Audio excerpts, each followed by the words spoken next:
The NFL draft is just 4 days away.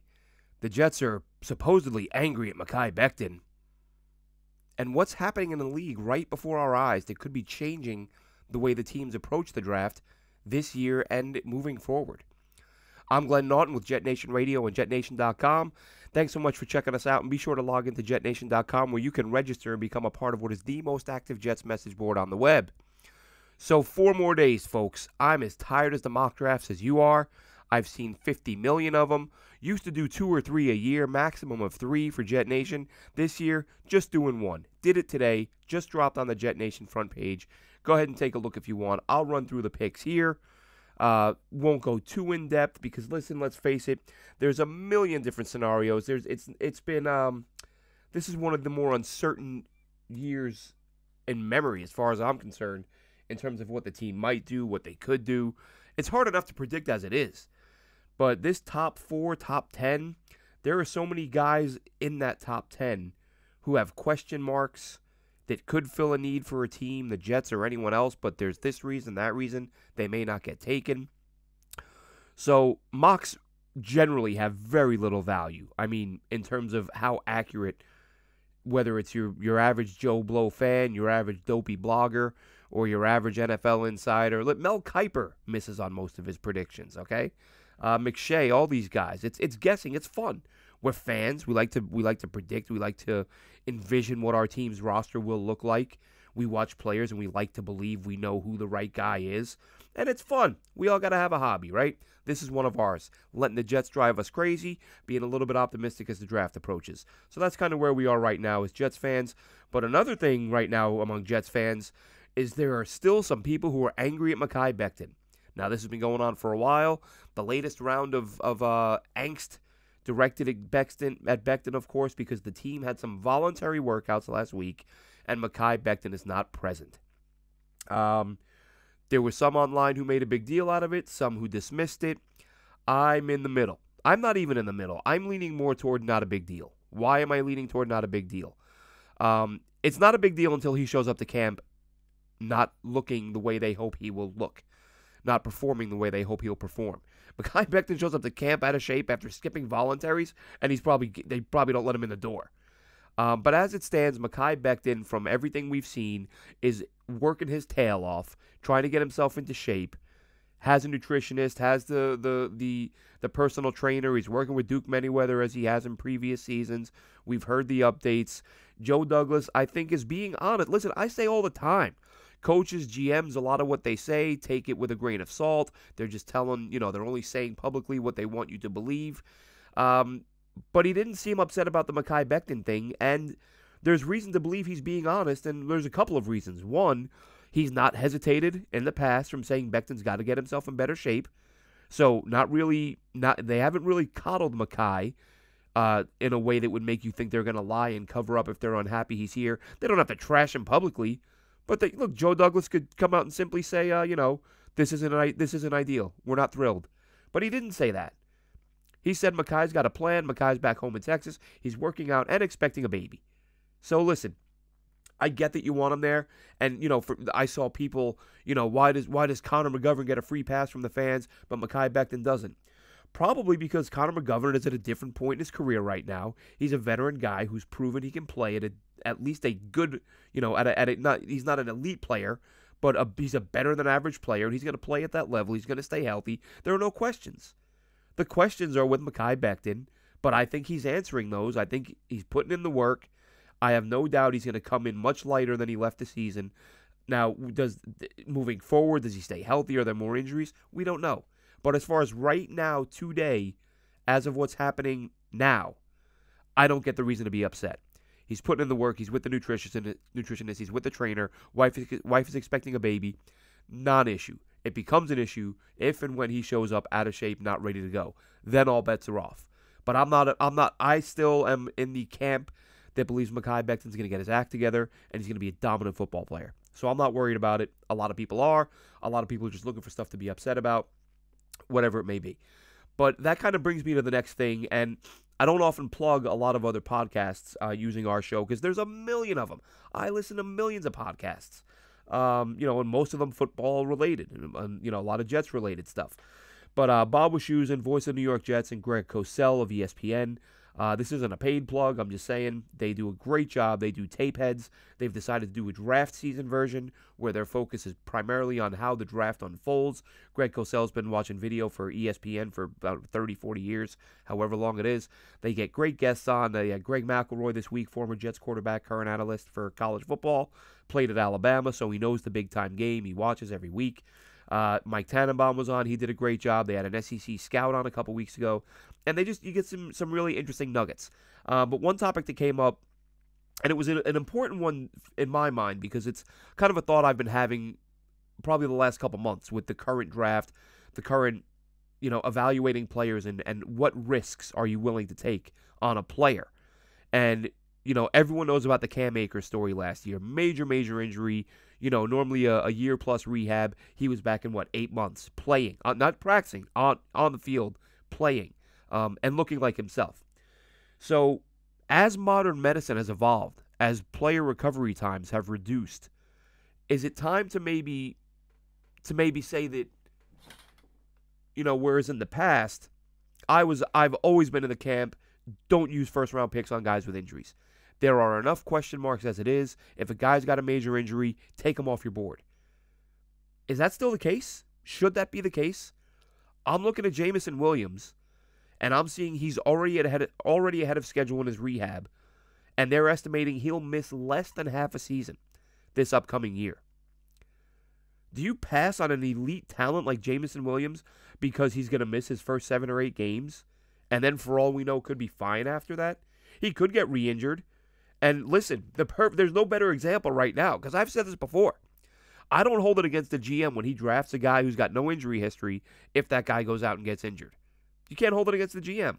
Okay, so Joe Douglas did that with his first ever draft pick. He drafted a guy with no injury history in Mekhi Becton. And it's football, NFL. It happens. Guys get hurt, injury history or not. You could draft a guy who's never been hurt a day in his life, and he gets hurt. You might take a guy who's had one, and there's a line to be drawn. I wouldn't say draft a guy who's had 2, 3, 4 major injuries, but one injury, when you're a guy like Jameson Williams who, runs 1,000,000 miles an hour, every now and then maybe something's not going to work out. But is it time to rethink it? And the list is long. David Ojabo, Derek Stingley. There was talk of him falling to the middle of round 1. Now, after blowing it out of the water at his pro day, there's talk of him now as being a top 3 or 4 pick again. George Pickens, a guy who I love. I feel like George Pickens, if you can get that guy at 35 or 38, you are drafting a wide receiver 1 at the top of round 2. But he's had some injury issues. Do you dismiss them? If he shows up and he's ready to go and he looks like the guy he was before, then you got Jameson Williams' teammate and John Mechie, another guy who's falling because of these injury concerns. Damone Clark, linebacker from LSU. So these guys are suffering major injuries, but the topic came up, as I said. It's something that's been on my mind for a while, and I wanted to highlight it because it came up on tape heads. And they were saying, it's not what it used to be. These used to be career enders. These used to be, this guy's going from first rounder to undraftable, or this guy's going from day 1 to day 3. Now teams kind of look at it and go, all right, ACL, he was a top 10 guy. Well, now he's maybe 19 or 20. So with that in mind, I think it's worth thinking about. And in approaching this mock I did, as I said, I just wanted to limit it to 1 because there's 1,000 mocks out there. We don't need that many mocks. We don't need this many mocks. But feel like it's a fun thing to do. We'll go through it pretty quickly here. So what I did for the Jets in this mock, 1.0, and it's the only one. You're not going to see mock draft V16.0, where the Jets have essentially selected every draft eligible player at some point or another. So pick 4, I went with Kayvon Thibodeau, edge out of Oregon. We've heard, he's obsessed with himself and the branding, and he talks about himself in meetings, and I get all that. But as a lot of people have pointed out, that's kind of today's game. It's about licensing and image and things like that. Now, in a perfect world, to me, Kayvon Thibodeau or anyone, when they sit down in that meeting with the team, they would be smart enough to realize this meeting is about me as a football player. I'll talk about me as the person and the image later. Is that a little bit of a red flag? Yeah, a little. But when you watch the guy play and you look at the need the Jets have at that position and you see the drop-off, because I'm assuming, we're all assuming Aiden Hutchins is gone. I mean, yeah, if by some miracle Hutchins is there at 4, he's the pick, and that's no-brainer. But he'll be gone. Hutchinson will be gone. And I think in that spot, you gotta take Thibodeau. Maybe they look at Walker. I don't know if that's the case. Super, off the charts athleticism, didn't have great production in college. So I don't think they go with him. I think they go with Kayvon Thibodeau at 4 if he's still on the board, obviously. And then you go to 10 where I traded down. I have a feeling the Jets are going to make a deal with one of these picks. I don't feel like they'll make both. Now 4 does have more value if they don't love who's on the board at 4. Look, I love Ike Ekwonu, and I've said before, early on in the process, he was my top guy. And I just a couple weeks ago did a pod saying that you can't do that. You can't take Ike Ekwonu. He's not a need. You need a guy who's going to play right now this year. You sign Laken Tomlinson. Your 5 spots on the O-line are set if everyone's healthy, and you're not drafting a guy that early to sit on the bench. And I still feel that way, but would I be upset if Joe Douglas said, yeah, we're going to take Ike Ekwonu, he's either going to sit for a year, unlikely, or we're going to trade George Fant, or we don't have as much faith in Becton as we're pretending. And you can't trade Becton. I've seen people say, like, trade Mekhi Becton. If you trade Becton, you're announcing to the league you've got no faith in him. What do you expect to get in return for a player you have no faith in? His trade value will never be lower than it is right now. So Becton's not going anywhere. He's staying put. Probably he's starting if he's healthy. Ekwonu, I wouldn't dislike the move. He's a monster. When I sit down and watch a couple NC State games, by the end of the games, I'm like, yeah, take that guy. But that happens with a lot, right? That recency bias. The second you watch a guy, you watch him make plays, you want him on your roster. But I'm going with, like I said, I'm going with Thibodeau at 4. I would have no problem with Ekwonu. It would just be a little bit of a surprise. So then I'm trading down from 10. Made a deal with the Philadelphia Eagles. We sent the 10th pick and the 146 to the Eagles for picks 15, 51, 154, and 237. So we moved down a few spots. We moved down 5 spots in round 1. And with that pick, we take Jameson Williams. And I've been a big, I've been against wide receivers in round 1 for a while now because I feel like you can get so many of them throughout the draft. And that's still the case. However, the only reason I'm willing to take Jameson Williams is because I added another premium pick with 51. So I figured if I can get another top 50, 60, 70 pick, then that gives me a little more wiggle room, especially still having 35 and 38. That gives me a little room to maybe miss on Jameson Williams if things don't work out. But I'm taking him at number 15. And then at 35, as I discussed on the pod a couple weeks ago, I'm doubling down on edge. Listen, Carl Lawson and Thibodeau, fantastic. You don't know what you're getting out of Lawson. You don't know what you're getting out of anybody, really. You got 2 question marks. I'm adding a third one because, listen, that's what rookies are, right? But I'm going with Arnold Ebiketie out of Penn State. He was the first player I profiled on JetNation.com this year. By the way, be sure to check those out. Myself and Dylan Turman have been trying to churn out a few, a handful of player profiles, guys we like, guys we think might fit. And Ebiketie was the first one I did. He seems to be picking up steam. Some people feel like he could go in round 1. I feel like he could, but there's just so many guys. There's so much depth at edge in this class. 1 or 2 of them might fall. And if it's not Ebiketie, then maybe Boye Mafe out of Minnesota. Maybe you grab him. He'd probably be my next choice in that spot at 35. So I've got Ebiketie now. I've got a couple of edges, and I've got a game-breaking wide receiver in Jameson Williams. Now I'm going to address corner. Even though the Jets have it, Bryce Hall's not bad. They added a corner in free agency. But I still feel like you look at what's happening in the AFC right now, folks. Quarterbacks and receivers all over the place. You can't say, well, we've got 2, so we're good. You better have 3 or 4 guys who can play the boundary. So I'm going with Kyler Gordon out of Washington, who I think is a fantastic man corner. I think he can do a little bit of everything. Great body control. You see him in coverage. He tracks the deep ball well. And, Washington just does a great job of producing corners. He'll be the second one off the board from Washington this early. At 51, and like I said, I'm going to go through these pretty quickly. There's no reason for me to drone on for 10 minutes about every pick. Breece Hall, Iowa State running back, guy I've liked for a while. I like the top backs in this class are really good. Hall, I like his ability to cut on a dime. I like his vision, and I think that he's a guy who's in this offense. The Jets are going to need somebody to pair with Michael Carter. They just don't have the bodies. They just don't have the talent to say, well, Michael Carter and the guys behind him will be fine, and Michael Carter's not going to carry the ball 20, 25, 30 times if needed. You're going to need a complimentary guy in there. I generally don't like taking backs this early. However, again, taking into consideration how many picks the Jets have in this class and how good this offensive line can be, and Zach Wilson's development being the priority, I kind of made an exception here and said, you know what, I like Tyler Beatty later on in the draft and some other guys, but I wanted Breece Hall, and I drafted him, and I said, no, I'm gonna draft over again. I'm not taking a running back that early. And every time he got to 51, I'm looking at that name, and I'm like, the guy can just play. And like I said, normally don't want him. Plenty of late round guys I like, but he's the guy I'm taking. So I went with Breece Hall, bringing us to the 69th pick. Now, this will be the first guy who's not a day one starter, but I would expect to start next year from day one. And that's Cam Jorgensen out of Nebraska, who I've mentioned a few times. I think I did a profile. I did. There's a JetNation.com profile on Cam Jorgensen, the Nebraska center. He came to Nebraska as a tight end, moves really well. Plays through the whistle, will block you 15, 20, 30, 40 yards downfield. Until he hears that whistle, he's going to keep blocking you.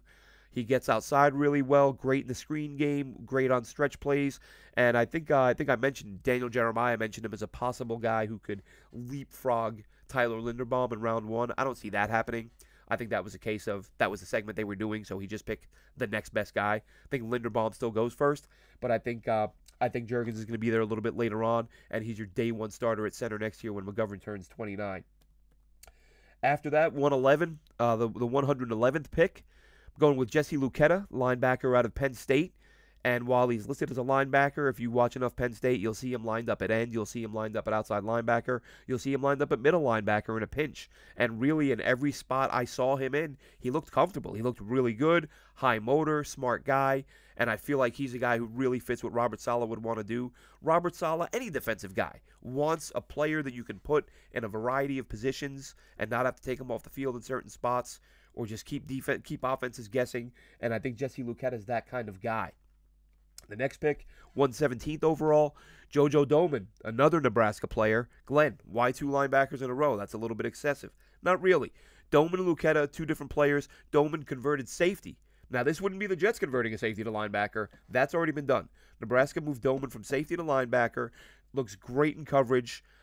Had some really, really impressive plays down the field, either backpedaling or coming downhill on short throws.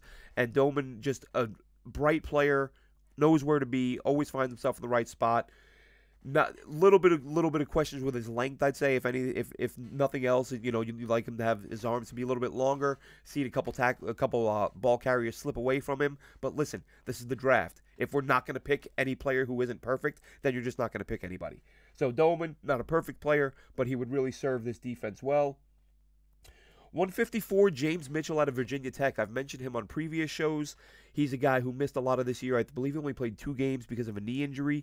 But he's a guy who can catch the ball down the field. He can work the seam. He can work underneath. He does a really nice job as a blocker. Seen him line up at H-back. Seen him line up at tight end. And he does a really nice job, blocking in the run game. And he has the ability to be a weapon down the field. And really no need to rush him along with the guys you just signed. So the Jets will be, you're looking at being 3 deep, like legitimately 3 deep at tight end in the coming years. And then at 163, I went with Kellen D, offensive tackle out of Arizona State. Tweeted out about him a couple months ago, maybe back in December, watching some Arizona State games. And I don't recall, I could be wrong, I don't recall the last time I saw a left tackle who was asked to pull around the right side as a lead blocker on run plays more than I did with Deesh. And he does it. The guy moves really well. Again, no prospect is perfect. Biggest issue I saw with Deesh, he would have to get stronger. But you know what? As a developmental guy, he's going to have that time, get him in the weight room, and he's going to have that ability to, you hope in future years to be a swing tackle, backup tackle, and a guy you can use in this offense given the way he's able to move, because it really is impressive. If you haven't checked him out, give Kellen D a look. He does a really nice job. The last guy, now this is an interesting one, and I'm going to tell you why. Here's a guy, and I put this in the article that I did on the mock that I put out. Cordell Flett, defensive back out of LSU. Every LSU game I watched, he made a play. And I would always come away thinking, wow, this guy's super athletic. This guy's really rangy, long-limbed, does a nice job. And I thought he must not be a draft-eligible player. I thought he must be a sophomore. He's not coming out. because I'm not seeing him in any mocks, rounds 1 through 7. I'm looking at all the mock sites, and it wasn't until the last couple weeks, maybe more recent than that, whatever it is, he starts showing up not in the drafts, but on the prospect lists. I think PFN had him in the 500s, TDN had him in the 300s, and I'm scratching my head and I'm just thinking, how is this guy who plays in a major program against major programs, high level of competition? He's played the slot very well. He's played the boundary very well. I get like he's thin. He probably needs to add a little bit more weight. But I'm just thinking, I don't get it. I don't see how this guy is sort of in undrafted free agent territory for a lot of these, for these predictive sites. And then, as I said, listening to Tape Heads the other day, they're talking to a former SEC scout, and he says, oh, you know who else I really like out of LSU? Cordell Flett. And I'm like, oh, somebody finally hear somebody mention this guy's name, because maybe I'm going out of my mind, but he consistently looks good. And then a couple days ago, I'm listening to, I think, Move the Sticks, I think it was, Daniel Jeremiah, and he just kind of throws his name out there. Cordell Flett could be a 3rd or 4th rounder. I'm like, great. So here's a guy who the predictive sites or the simulator sites have him ranked in the 3, 4, 5, 6, 700s. But a couple of other folks are kind of saying what I think I'm seeing, which is this guy's a draftable prospect. So I don't think he'll be there at 237, but he's been there every single time I've run a mock. I don't see him being there, but if he's there, take the guy. He's lightning quick in terms of his lateral movement. You see him try to cover the inside from the slot, and in breaking routes, he does a nice job staying with the receivers. Like I said, he's got good length, good player. Doesn't have elite speed, but he's got the quickness and anticipation, I think, to be a quality player. And while it may not be a dire need at that point at this point for this roster, I just look at him and think, you know what? If you can get a player who's that good that late at a premium spot, you grab him and go from there. So I really like him at 237. That wraps it up for the mock I put out. Like I said, even as I'm doing the thing, or when I'm done with it, I go over and I'm like, I don't like that pick. I don't like that pick. Because there are enough quality players out there. As I've said before, the top-heavy stuff isn't there. You're not seeing 12, 15 future first-ballot Hall of Fame types. You're not seeing...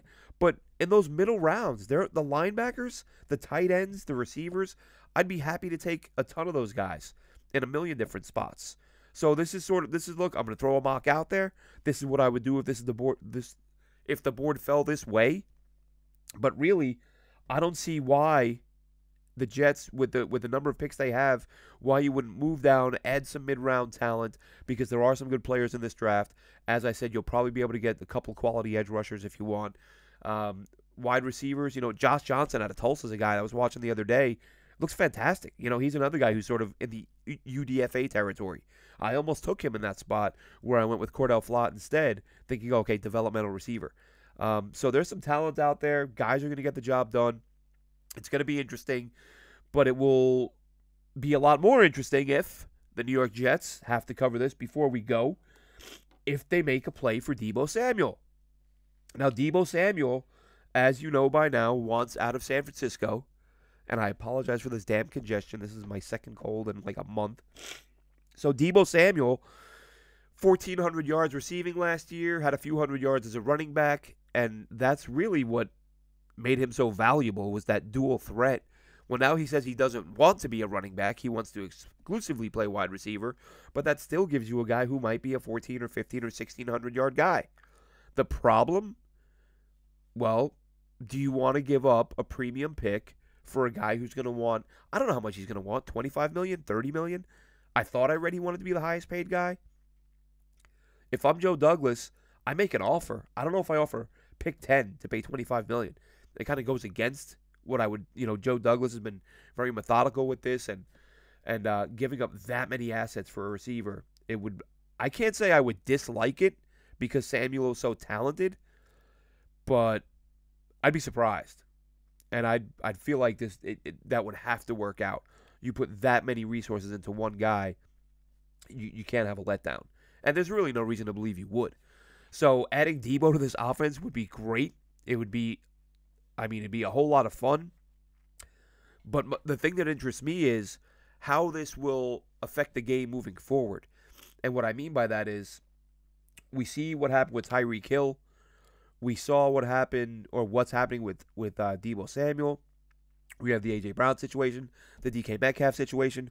And my understanding is a lot of these guys, same agent, same guy who's driving all this. And now imagine you're an owner and you collectively bargained with the players to have a situation where if you draft a player and he's a big hit and you hit on that pick, that you then have him under contract for 4 years, 5 if he's a first rounder, and then some franchise tags. So it makes it worth your while. You're not maybe as bitter or as resistant when contract time comes and he wants $25 million. Because you can say, look, man, you got several years of service at a low price, at a bargain price. Now it's time to pay. Now owners might start looking at this and saying, what good is this first contract and franchise tags if guys just shoot their way out of town after 2 or 3 years? And it's a fair question. If the whole reason the CBA is in place, it's almost as if the players have found a way to circumvent it. Which, fine, it's their right to do. They should find a way to maximize their earnings. I'm not saying they shouldn't. But I'm saying, how are the owners going to respond to this? Because if you were an owner, and this is what happens in collective bargaining agreements, it's give and take. Well, if you take this and give us that and blah, blah, blah, and back and forth, and you come to agreements and say, okay, well, we're happy with this because we're giving you this, but in return we get this, so that's fine. Everyone gets a little bit of something. Well, if the little bit of something you were getting as the owners was some control over who was on your roster when you drafted them, and now we're seeing the premier players take that away and saying, well, you know what, I'm just going to have my agent tell you, don't expect to see me at camp because I've been in the league for 2 or 3 years and I'm putting up big numbers and I want to be paid like a 6th or 7th year guy. Again, I don't begrudge the players for doing it. I'm just wondering if ownership, come CBA time, if they don't put something in place where that's not an option, or where some monies can be returned. Something. I don't know. I don't know what the solution might be. I just have a hard time sitting here and believing that players are doing what they're doing and owners are just going to go, oh, that's cool. I don't see it. Maybe they will. Maybe they won't. I don't know. What I do know, 4 days until the NFL draft. Joe Douglas, get it done. Jets need a home run draft. Looking at, we love last year's class. The year before, listen, Denzel Mims, give the guy credit. I don't know if you've seen him on Instagram or Twitter, wherever he's sending it out. Dude is jacked. He's putting in the work. Will it pan out? Will it matter? I don't know. But right now, Denzel Mims is a different human being than he was at the end of last season. He's ripped. He's much bigger, stronger. Maybe it works out with him. If all of a sudden, let's say hypothetically, Mekhi Becton stays healthy, Denzel Mims becomes a guy who can give you, 500 yards and 4 or 5 touchdowns, a serviceable player. Now you have a draft class that gave you a starting left tackle, a starting corner in Bryce Hall, a rotational starting level type safety in Ashton Davis, and a contributing receiver in Denzel Mims. And, of course, Braden Mann. Of course, then from there, that hard to say that class is a disaster if that happens. Long shots, certainly. Jabari Zuniga, is he on the roster even? Who even knows? But really, if Becton stays healthy, Mims becomes even an average contributor, Hall keeps playing the way he's playing, and again, if Davis can be a guy who spot starter, backup, rotational, whatever you want to call him, contributor, that's 4 or 5 guys, and that class goes from being, oh my God, what a disaster that class was. It goes from that to that's not a bad class. And last year's class looks to be a very good one. Hope for another one this year. Get Zach some weapons. Get Salah the pieces he needs in place to not give up 500 points this year.